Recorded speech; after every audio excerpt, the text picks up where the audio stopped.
लग रहा है कि ऐसा नहीं होना चाहिए जो साईं समर्थक हैं, जबकि जो सनातनी है उनका साफ साफ कहना है कि ये भूलवश ऐसा हुआ था और भूल को सुधारना ही धर्म की सबसे बड़ी बात होती है और ऐसा ही किया जा रहा है। दूसरी ओर यदि देखा जाए तो जो तटस्थ लोग हैं उनका साफ साफ कहना है कि यदि आदरपूर्ण इन चीजों को हटाया जाए तो इसमें अनुचित ही क्या है। मतलब वो साफ साफ यदि देखा जाए तो समर्थकों के साथ दिख रहे हैं खड़े हुए, लेकिन एक तीसरा जो पक्ष बनता है वो ये बनता है कि मंदिर जो शहर के मंदिरों का खासी है, तमाम ऐसे मंदिर हैं जिसमें अलग अलग जगहों पे साईं की मूर्ति लगी पड़ी है। क्या ये अभियान और आगे तेज होगा और अभियान तेज होने के साथ क्या इन मंदिरों के प्रबंधक या फिर महंत या उनसे जुड़े हुए जो कमेटियां हैं वो लोग भी इस मंदिरों से इस मूर्तियों को हटाएंगे? यदि ऐसा होता है तो निश्चित तौर पर यह कहा जा सकता है कि सियासत की एक नई चाल देखी जाएगी, सियासत की एक नई रंग देखी जाएगी, पक्ष और विपक्ष दोनों सामने आएंगे। अब देखने की बात होगी कि इस बात का पुल कहां तक आगे बढ़ता है। ठीक है संतोष, हमारे पास जो है साईं समर्थक और साईं विरोधी दोनों धर्मगुरु जुड़ गए हैं, उनके पास चलते हैं। हमारे साथ साईं जो समर्थक हैं अरुण सिंधे साहब, आपका इंडिया डेली में स्वागत है। अरुण सिंधे साहब, आप मुझे बताइए कि ये किस तरह का एक विवाद शुरू हो गया है एक बार फिर से, जिसमें ये कहा जा रहा है कि भाई मूर्तियां आप जो है हटा लीजिए, साईं जो है वो भगवान नहीं थे, वो मनुष्य थे। ये एक नया विवाद शुरू हो गया है, क्या कहेंगे आप इसमें? ओम साई राम। मैं अरुण शिंदे गायकवाड़ हूँ शिरडी से, और मैं लक्ष्मीबाई शिंदे जी का परपोता हूँ, जिन्होंने बाबा को 45 साल खाना खिलाया है। और बाबा ने उनको समाधि लेने से कुछ क्षण पूर्व चांदी के 9 सिक्के दिए थे। तो वो सिक्के आज भी हमारे घर में है। और क्योंकि जो जानकारी लोगों को होती है वो एक तो साई सच्चरित्र पढ़ने से होती है, या तो फिर कुछ इधर उधर का सुन के होती है। क्योंकि बाबा का जब यहाँ पे मंदिर है 106 साल हो गए बाबा को जाके, और ये 10 साल में ये विवाद शुरू हुआ है। ये बहुत गलत है। मतलब बाबा तो हमने किसी ने तो बोला नहीं कि बाबा भगवान है, या बाबा ने ये भी नहीं बताया कि मैं किसी का अवतार हूँ। वो तो एक तो गुरु थे, उन्होंने गुरु, और एक संत भी मानते संत थे। वो मुस्लिम है या हिंदू है ये उन्होंने कभी भी कुछ बताया नहीं। उन्होंने सिर्फ सर्वधर्म समभाव का संदेश दिया। लेकिन ये विवाद जानबूझ के खड़ा करने जा रहे हैं लोग, क्योंकि इसके पीछे हो सकता है, हमें शिरडी वालों को भी लगता है कि इसके पीछे बहुत बड़ी राजनीति है। ठीक है सिंधे साहब, आप वेट करिए। हमारे साथ जो है डॉक्टर दयानिधि भी जुड़ गए हैं। डॉक्टर दयानिधि, आपके पास क्या जवाब है? इनका तो कहना है कि भाई ये बाबा जो हैं वो सभी धर्मों को मानने वाले थे, सर्वधर्म संभाव की बात करते थे, लेकिन ये विवाद जो है कौन लोग खड़ा कर रहे हैं, कौन लोग ऐसे हैं जो मूर्तियों को हटा रहे हैं और उसको आंदोलन के रूप में जो है प्रचारित कर रहे हैं? डॉक्टर दयानिधि। अरविंद जी, सर्वप्रथम आपके सभी दर्शकों को मेरा ओम नमः शिवाय। जहां तक बात अभी शिंदे साहब की है, उन्होंने कहा कि वो लक्ष्मी जी के पड़पोते हैं जी, और बहुत अच्छी बात है। उन्होंने भी एक बहुत अच्छी बात कही कि साईं बाबा कभी किसी भी धर्म के लिए उन्होंने अपना नहीं बताया कि वो हिंदू हैं, मुसलमान हैं। लेकिन जहां तक बात वाराणसी की है, काशी की, वो जो बड़ा गणेश लोहटिया में स्थित है, वो बड़ा गणेश का मंदिर है। अगर साईं मंदिर जो है वो शिरडी में है, तो क्या शिरडी के भगवान के समक्ष या उनके जो साईं बाबा हैं उनके समक्ष क्या ये भगवान गणेश की मूर्ति स्थापित करेंगे? क्या ये राम जी की मूर्ति स्थापित करेंगे? लेकिन डॉक्टर दयानिधि, जब ये मूर्ति उस समय स्थापित की गई थी तो उस समय ही मना कर देते, ये विवाद ही नहीं होता। भाई किसी ने मूर्ति किसी की सहमति से तो स्थापित हुई होगी ना। बड़ा गणेश जो लोहटिया में मंदिर है, वहां पर गणेश जी का मंदिर है, मैंने भी देखा है। लेकिन बड़ा सवाल तो यही है ना कि भाई अगर वो मूर्ति स्थापित हुई तो वहां पे जो मैनेजमेंट है, वहां के जो प्रबंधक महोदय रहे होंगे, जो उस ट्रस्टी रहे होंगे, उन लोगों से परमिशन के बाद ही तो स्थापित की गई होगी। देखिए, ऐसा है कि जब जागो बस तभी सवेरा। हो सकता है कि उस समय के जो वहां के मैनेजमेंट के लोग थे, उन्हें ऐसा लगता था कि नहीं, ठीक है, भगवान की मूर्ति के साथ इनको स्थापित करना चाहिए। लेकिन हमारे हिंदू सनातन संस्कृति में कभी भी पहले तो किसी मनुष्य की मूर्ति का पूजन नहीं होता है। हमारे यहाँ 33 कोटि देवी देवता है, जिसमें हम अरुण देव को, सूर्य देव को, हमारे भगवान विष्णु को, भगवान शिव को, माता भगवती को और भगवान गणेश की ही पूजा करते हैं। इनके अलावा कभी भी किन्हीं देवी देवताओं जो हमारे पुराणों में, हमारे शास्त्रों में, हमारे ग्रंथों में विदित हैं, उन्हीं की पूजा की जाती है। और आप देखें ऐसे तो अगर कहेंगे तो गुरुबानी भी पढ़ी जाती है सिखों में, जिनमें राम का नाम है, जिनमें कृष्ण का नाम है। तो क्या कहें कि वो अपने जो तो आप उनके क्यों हटाना चाहते हैं गुरुद्वारे इनको? दयानिधि जी देखिए, ये कोई ऐसी समस्या तो आपको क्रिएट नहीं कर रहे हैं जब बाबा खुद कह रहे हैं कि भाई हम तो सभी धर्मों को मानते हैं। बाबा ने कभी ये नहीं कहा कि वो भगवान है।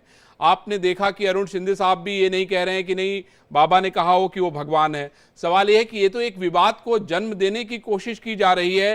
तब जब कुछ शांति है, सब कुछ बेहतर चल रहा है, उसके बाद मूर्तियां हटा दिया जाना, मूर्तियों को ढक दिया जाना, ये तो एक टकराव की स्थिति हो जाएगी। डॉक्टर दयानिधि।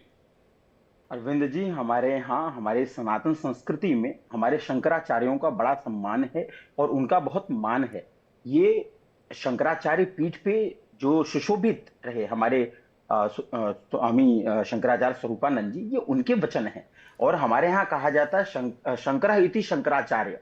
तो हमारे आशी के लोगों की बातों को माना जा रहा है। और फिर उस जो नहीं, लेकिन हम यहाँ पर ये भी कहेंगे ना, ये भी कहेंगे कि भाई शंकराचार्य जी भी एक संबंधित राजनीतिक दल के साथ उनके जो है जुड़ाव रहा है। मुझे बताने की जरूरत नहीं है, आप बेहतर तरीके से जानते हैं।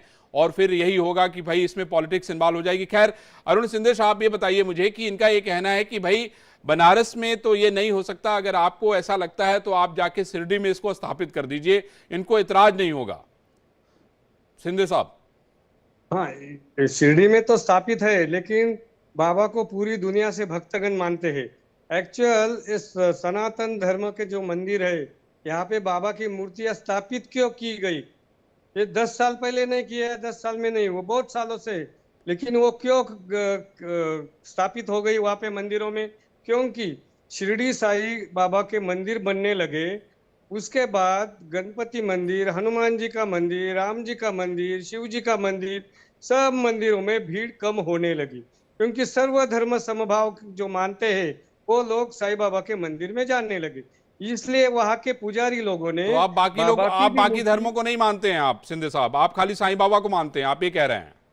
यस, हम तो बाबा गुरु है, बाकी धर्म को मानते हैं, सभी धर्म को मानते हैं, हिंदू मुस्लिम सिख ईसाई सब है। तो आप क्या है साईं बाबा के आसपास नहीं, आप मुझे बताइए कि आप साईं बाबा के आसपास महादेव की, गणेश की मूर्तियां स्थापित करने के लिए तैयार हैं आप? साईं बाबा के मन वहां पे है ना, कॉम्प्लेक्स में हमारे वहां पे शिव जी का मूर्ति है, गणपति जी का है, अपना शनि भगवान जी का भी। ठीक है, ठीक है अरुण जी, ठीक है। हमारे साथ हमारे संवाददाता अभिषेक शर्मा मुंबई से जुड़े हुए हैं, जिनके साथ बहुत सारे लोग हैं। एक बार जरा बात करते हैं कि लोग क्या कहते हैं। अभिषेक, मुझे जरा बताइए कि एक तो मुंबई में इस समय क्या चल रहा है और आपके साथ जो लोग जुड़े हैं वो क्या कह रहे हैं? बिल्कुल जाहिर सी बात है। देखिए, एक इसके साथ जो आपको जोड़ना चाहूंगा, बताना चाहूंगा, देखिए एक नाम लेके बोलो, रमेश जोशी नाम था, जो कि सुप्रीम कोर्ट तक गए थे अरविंद जी। और उस वक्त सुप्रीम कोर्ट तक जाने के बाद उन्होंने शिरडी बाबा का बहुत बड़े पैमाने पर, बृहद पैमाने पर उन्होंने विरोध किया था। लेकिन उनसे आज मेरी बातचीत हुई, उनको कहा कि आप लाइव पे बैठे, लेकिन कहना था कि मेरे साथ ऐसे चमत्कार हुए शिरडी को लेकर, शिरडी साईं बाबा को लेकर, कि मैं अब विरोधक नहीं बल्कि अब मैं प्रशंसक बन गया हूं, उनका भक्त बन गया हूं। ये उनके वाक्य थे, इसलिए वो लाइव पे नहीं बैठना चाहते। लेकिन हाँ, हमारे साथ एक शास्त्री जी मौजूद हैं, आचार्य नरेश शुक्ला जी मौजूद हैं, क्योंकि ये भी प्रकांड विद्वान है, इनसे जान लेते हैं पहले। आचार्य जी, आप बताइए क्या कहेंगे कि शिरडी साईं बाबा के मंदिर को लेकर, शिरडी की बात तो नहीं, साईं की मूर्तियों को लेकर बनारस से हटाया जा रहा है, आपके हिसाब से क्या मत है, शास्त्र क्या कहता है और क्यों विरोध हो रहा है? जी देखिए, यहाँ पे बसई लिंक रोड में जय माता दी मंदिर में हम पूजा करते हैं। माता जी का मंदिर है, हनुमान जी भी हैं, भैरव जी हैं, भोले बाबा हैं, लेकिन देवताओं की यहाँ भी पूजा होती है। लेकिन वेदों शास्त्रों में कहीं भी कर्मकांड के अंदर ऐसा वर्णन नहीं आया है कि साईं बाबा का जहाँ पे नाम लिखा हो या मूर्ति का अनुष्ठान लिखा हो, कोई पूजा लिखी हो, केवल देवताओं का लिखा है। हाँ, संत होंगे, संतों जैसा मान करके लोग पूजा करते हैं और उनकी श्रद्धा भी पूरी होती है। लेकिन जो कर्मकांड है वेद शास्त्रों में है, कहीं भी ऐसा वर्णन नहीं आया, न कोई मंत्र ऐसा आया है कि साईं बाबा के लिए मंत्र लिखा हुआ है। यही वजह है कि जो उनको कहा जा रहा है कि उनको अभिषेक, आप इनसे ये पूछिए कि मूर्तियां जो हटाई जा रही हैं वो सही ठीक है या गलत हैं? अभिषेक, आप इनसे पूछिए कि जो मूर्तियां हटाई जा रही हैं वो ठीक है, सही है या गलत है? आप ये बताइए। नहीं, बिल्कुल आप बताइए कि जो मूर्तियां हटाई जा रही हैं वो ठीक है गलत है? जी, यही समझ के भगत लोग मंदिर से हटा रहे हैं मूर्ति की, जहाँ कहीं पे भी हिंदू धर्म में हमारे वेदों शास्त्रों में वर्णन नहीं आया है। जैसे शंकराचार्य जी बोल रहे हैं कि कहीं भी वर्णन नहीं है और देवताओं के साथ में पूजा हो रही है। एक संत के हिसाब से पूजा हो सकती है, लेकिन देवता मान करके जो साथ में पूजा करते हैं शायद उनके मत से गलत है, इसलिए मत से आप ऐसा मानते हैं। आप क्या कहेंगे एक भक्त के नाते, क्या साईं बाबा की जो मूर्ति हटाई जा रही है क्या वो सही है गलत है? बनारस से जो हटाई जा रही है सही है, क्योंकि मजार की पूजा हम लोग नहीं करते, हम हिंदू देवी देवताओं की पूजा करते हैं और उन्हीं में हमारी आस्था है। आप क्या कहेंगे? हमारी भी यही राय है कि हमारे जो भगवान है हम भगवान को ही मानते हैं। वैसे भी हमारे 364 करोड़ देवी देवता हैं, हम और अधिक को नहीं मानना चाहते हैं। लेकिन वो तो कहते हैं साईं बाबा किसी धर्म को नहीं मानते थे, वहाँ पे सबसे अधिक हिंदू पूजा पाठ करते हैं और हिंदुओं का ही वहाँ पर ट्रस्ट है।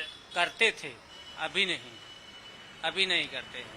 पहले अभिषेक हमारे साथ बनारस से संतोष ओझा भी हैं। अभिषेक, जरा हम संतोष के पास चलते हैं। संतोष, क्या आपके साथ बनारस में कुछ लोग जुड़े हैं? अगर जुड़े हो तो जरा बात कराइए। मैं चाहूंगा कि बनारस क्या कह रहा है।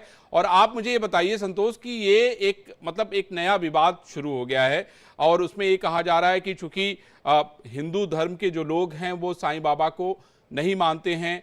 कोई तर्क ये दे रहा है कि चूंकि वो मुसलमान हैं, कोई तर्क ये दे रहा है कि शास्त्रों में नहीं लिखा है। बड़ा सवाल ये है कि जो चीजें एकाएक हुई हैं, ये पहले से कोई प्लानिंग नहीं थी, इसके पहले भी विवाद होंगे, लेकिन बनारस से एकाएक 14 मूर्तियों को मंदिरों से हटा देना, ढक देना, उनको स्थानांतरित कर देना, ये तो एक बहुत बड़ी बात है। कानून वहां के जो पुलिस अफसर हैं वो क्या कह रहे हैं? देखिए, दो बातें यहाँ पे बड़ी साफ सी हैं। एक बात है ये कि ये विवाद लगभग 10 साल पुराना है और सबसे पहले स्वरूपानंद सरस्वती जी जो उस समय शंकराचार्य हुआ करते थे, उन्होंने इस विवाद को उठाया था। उनका साफ साफ कहना था कि साईं एक मुसलमान है और मुसलमान की पूजा सनातनियों को नहीं करना चाहिए था। उस समय अच्छा खासा विवाद हुआ था, समय के साथ मामला आगे बढ़ा था और उसके बाद धीरेन्द्र शास्त्री, यदि हाल फिलहाल की बात की जाए तो बागेश्वर महाराज ने भी इस बात को कह के एक बार खुल दिया था कि निश्चित तौर पे साईं मुसलमान है और इनका भक्ति नहीं होना चाहिए। तो समझा जा सकता है कि समय समय पर ये विवाद चलता रहा है। दूसरी ओर यदि लॉ एंड ऑर्डर की बात की जाए, प्रशासन की बात की जाए, तो समझा जा सकता है कि ये जो मंदिर है, जैसे गलौलिया का हुआ पुरुषोत्तम भगवान का मंदिर, वो एक प्राइवेट मंदिर है, अलग उसकी मैनेजमेंट है। बड़ा गणेश की बात यदि किया जाए तो वो भी प्राइवेट मंदिर है और उसके महंत और अलग लोग उनके व्यवस्थापक है। तो इसमें लॉ एंड ऑर्डर इसलिए नहीं बहुत प्रभावी हो सकता क्योंकि समझा जा सकता है कि ये व्यक्तिगत सार्वजनिक जगह जरूर हो सकता है दर्शन पूजन, लेकिन संतोष इससे विवाद तो शुरू होगा भाई। जहां पे साईं समर्थक हैं वहां साईं विरोधी हैं, दोनों पक्ष तो होंगे ना, दोनों लोग आमने सामने होंगे। तो सवाल है कि कल को अभी विवाद शुरू हो जाए तो प्रशासन को तो इसमें हस्तक्षेप करना ही चाहिए। देखिए, निश्चित तौर पे यदि विवाद बढ़ता है तो हस्तक्षेप प्रशासन करेगा, लेकिन यदि देखा जाए दूसरी ओर तो अभी तक प्रशासन से हमारी जो बात हुई है उनका साफ साफ कहना है कि अभी ऐसी कोई स्थिति नहीं बनी है जिसपे हम किसी एक्शन मोड में। ठीक है संतोष, ठीक है, आप नजर बनाइएगा। अरुण सिंधे साहब, मुझे ये बताइए कि यहाँ पर देखिए जो तर्क दिया जा रहा है, हम जो बातों को सुन रहे हैं, मुझे ये समझ में आ रहा है कि यहाँ पे जो भक्त हैं महादेव के या दूसरे देवी देवताओं के, उनका ये कहना है कि भाई हम अपने मंदिर में मज़ार या साईं बाबा को इसलिए नहीं रख सकते क्योंकि वो मुसलमान हैं। उनकी बातों से ये समझ में आता है। तो आप क्या कहते हैं? क्योंकि ये तो एक नया विवाद शुरू हो गया हाल फिलहाल में। इस तरह की बातें पहले भी होती रहीं और इसके पहले आप देखिए कि तरह तरह की बातें, तरह तरह के बयानबाजी लोगों के सामने आते थे। हमारे पास भी एक स्वरूपानंद सरस्वती की पिछले जब उन्होंने इस बात को कहा था वो बाइट भी है। हम चाहते हैं कि उसको भी आप अगर हमारे पीसीआर से कहेंगे कि उसको सुनाएं जरा कि आखिर वो क्या कह रहे थे। जहाँ अपूज्यों की पूजा होती है, पूज्यों का तिरस्कार होता है, वहाँ पर त्रीणि तत्र प्रवर्तन्ते दुर्भिक्षम मरणम भयम। 3 दोष होते हैं, दुर्भिक्ष होता है, मरण होता है, भय होता है। तो ये नियम है। तो हमने ये बताया कि महाराष्ट्र में अपूज्यों की पूजा बहुत अधिक हो रही है, उसका ये परिणाम हो रहा है कि वहाँ दुर्भिक्ष हो रहा है। तो हमने कोई आरोप नहीं लगाया, शास्त्र का जो वचन है उसको उद्धृत करके ये बताया है। तो अरुण जी, आप ये स्वरूपानंद सरस्वती जी को सुन रहे थे। अब मैं आपसे इस पे टिप्पणी चाहता हूं। अरुण शिंदे गायकवाड़ जी। हाँ जी, हाँ जी। उन्होंने बताया है कि ये शास्त्र का वचन है कि पूज्यों की सेवा नहीं होना चाहिए। जब साईं बाबा के मंदिर बन रहे थे जगह जगह पे, उस टाइम शास्त्र नहीं था, उस टाइम भी शास्त्र था, उस टाइम भी ये बात करने चाहिए था। लेकिन असली बात ये है कि साईं बाबा के मंदिर बनने के बाद जगह जगह पे भीड़ हो गई, और शिरडी साईं बाबा का मंदिर पैसों के मामले में आजकल इंडिया में 3rd नंबर पे है। उसी के ऊपर अभी ये सब राजनीति चल रही है। तो सिंधे साहब, आपको क्या लगता है कि सारा खेल पैसों का है क्या? सारा खेल चढ़ावे का है क्या? हाँ जी, उसी के पीछे सब कुछ चल रहा है। क्योंकि जब मंदिरों में, गणपति जी के मंदिर में भीड़ नहीं हो रही थी, तब इन्होंने साईं बाबा की मूर्ति रखी। तो उस टाइम शास्त्र नहीं था, उस टाइम शंकराचार्य जी नहीं थे। और ठीक है, मैं रुकिए, मैं जरा डॉक्टर दयानिधि से पूछता हूँ। दयानिधि जी ये कह रहे हैं कि भाई चूंकि आपके मंदिरों में भीड़ कम हो गई है, इसलिए इस तरह का प्रोपेगेंडा आप लोग कर रहे हैं। अरविंद जी, मैंने अरुण जी की पूरी बात को सुना और पूज्य शंकराचार्य जी की भी बात को सुना। संतोष जी ने जो कहा, आप स्वयं देखिए कि इनका ये कहना है कि पहले हमारे मंदिरों में भीड़ नहीं थी। तो इनके कहने का अर्थ है कि जब साईं बाबा धरती पे आए तो वो भीड़ लेकर के आए। उसके पहले राम को, कृष्ण को, शिव को और गणेश जी को कोई जानता नहीं था। इनके साईं बाबा की बड़ी कृपा रही हमारे देवी देवताओं पे, हमारे मंदिरों पे, हमारे सनातन पे, हमारी संस्कृति पे, कि ये आकर के इन्होंने हमारी संस्कृति को एकदम से बढ़ावा दे दिया। मतलब इनके अरुण जी का जो दर्द है वो ये है कि पैसे की बात हो रही है। इनका कहना है कि लोग चढ़ावा देख के जा रहे हैं, तो चढ़ावा देख करके तो सबसे अधिक चढ़ावा जो है तिरुपति जी में है। तो कहाँ तिरुपति जी को कहाँ स्थापित करते हुए आपने देखा है लोगों को? और तिरुपति जी अगर कहीं पे हैं तो उनको कहाँ लोगों को हिंदू मानते हैं? आप अभी धर्म के लोग मानते हैं। नहीं, ये बात आप, अच्छा, सभी धर्म के लोग मानते हैं। ठीक है, एक सेकंड, हम चलते जरा अभिषेक के पास। अरविंद जी, एक मिनट, जो साईं बाबा जो इन्होंने कहा सभी धर्म के लोग मानते हैं, तो साईं बाबा कहते थे सबका मालिक एक। आप भी बता दें, हमारे सनातन संस्कृति में मालिक शब्द कहाँ है? किसको कहा गया है मालिक? मालिक बोले तो देखो, साईं बाबा औरंगाबाद साइड से आए थे, और वो साइड में मुस्लिमों का उस टाइम राज था। जो हैदराबाद के निजाम थे, तो वो वहाँ पे हमारे एरिया में भी अहमदनगर जो है, अहमद शाही थी। तो उस टाइम यहाँ पे हिंदी, उर्दू और मराठी तीनों भाषाएं चलती थी। साईं बाबा ने अगर बोला कि जो उर्दू में बात बोली होगी मालिक है, तो ऐसा, इसका मतलब ये नहीं है ना। ठीक है, मेरे पास देखिए समय बहुत कम है, मैं एक रिएक्शन जरा हमारे जो संवाददाता है उनसे भी लेते हैं। अभिषेक, ये बताइए, ये तो कह रहे हैं कि भाई ये जो है विवाद जो है पैसे को लेके है।